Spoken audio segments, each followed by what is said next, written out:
number of people from Larry Dobson's, both his VFW post.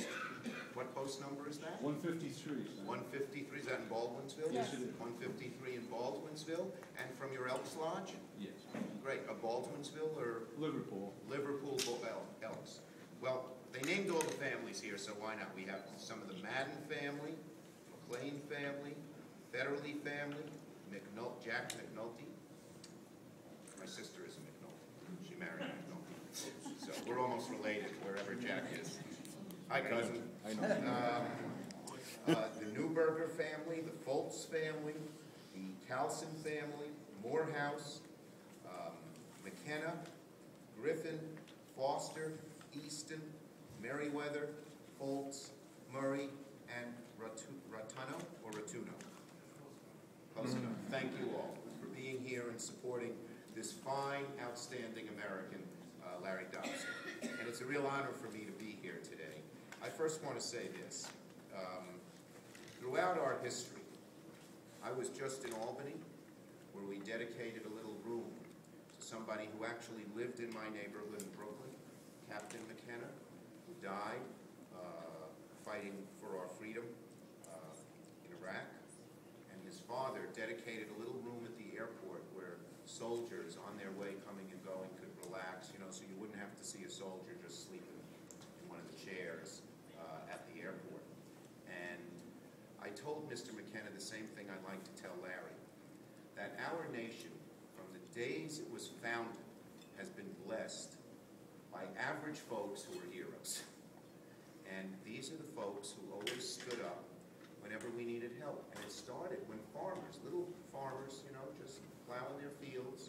When the British started invading Boston, they put down their plows, they took up muskets, they fired the shot heard round the world, and started our great country on its path and preserving our freedom. And that freedom is precious, and it has to be preserved every day.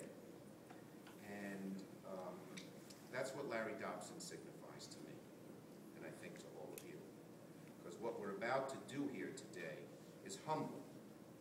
It's humble. And it's a special tribute to an American hero. We're going to finally honor Larry Dobson for his heroic service in battle for our country. Larry, he's here today with his family, his wife Luann, who's an airborne wife, she told me, about 60 miles north of Saigon. The vehicle Mr. Dobson was driving was booby-trapped by the enemy. The vehicle hit a mine in the middle of his patrol. Larry came away from the crash injured. At the time, everyone thought the accident was caused by a mechanical malfunction. But later on, the Dobson family learned it was an enemy device. They had planted all those enemy devices on the roads. They're doing the same thing in Iraq and Afghanistan today.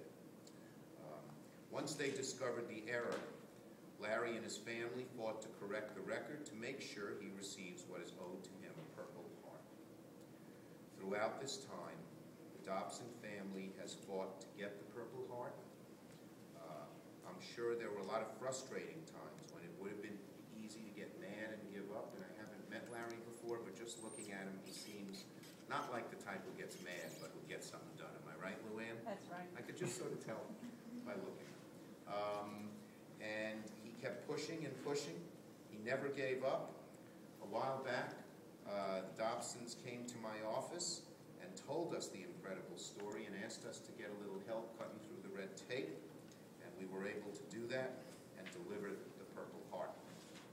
So Larry will be able to put this medal. He has others, including the Bronze Star, which, as you know, is for bravery and ground action, and many other medals, which I have listed here somewhere.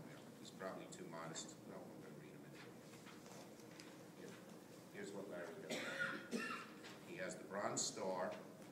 He has the Army Commendation with the V device. The V stands for Valor in this case, and the Combat Infantry Badge. And now, of course, he's getting the Purple Heart. So Larry, I want to say on behalf of our country, 2 words to you. Thank you.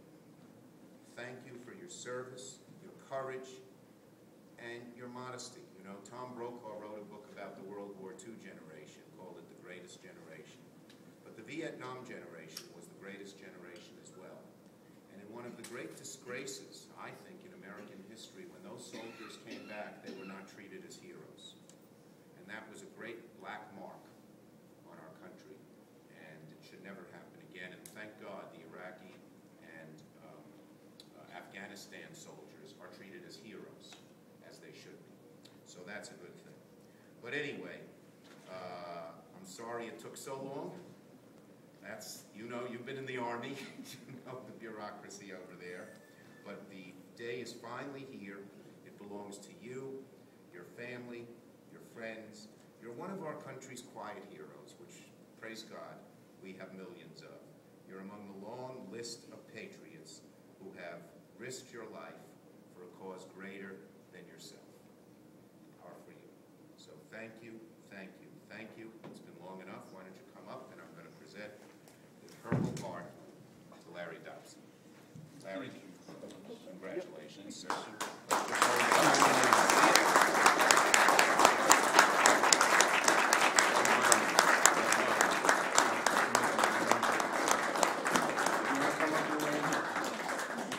Part of the credit here. She's more than part of it.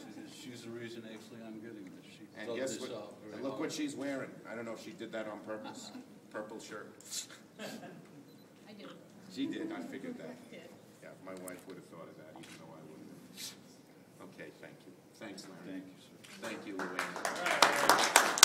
All right. That's all. Thanks for coming, everybody, and sharing this wonderful moment with us. And I just want to give Larry also the, this is the, here, I should read it. The United States of America, to all who shall see these presents, greeting. This is to certify the President of the United States has awarded the Purple Heart established by General George Washington at Newburgh, New York, August 7th, 1782, to Private First Class Larry Dobson, U.S. Army, for wounds received in action on April 18th, 1969, in the Republic of Vietnam, given under my hand in the city of Washington, the 11th day of March, 2010. Thanks again. All right.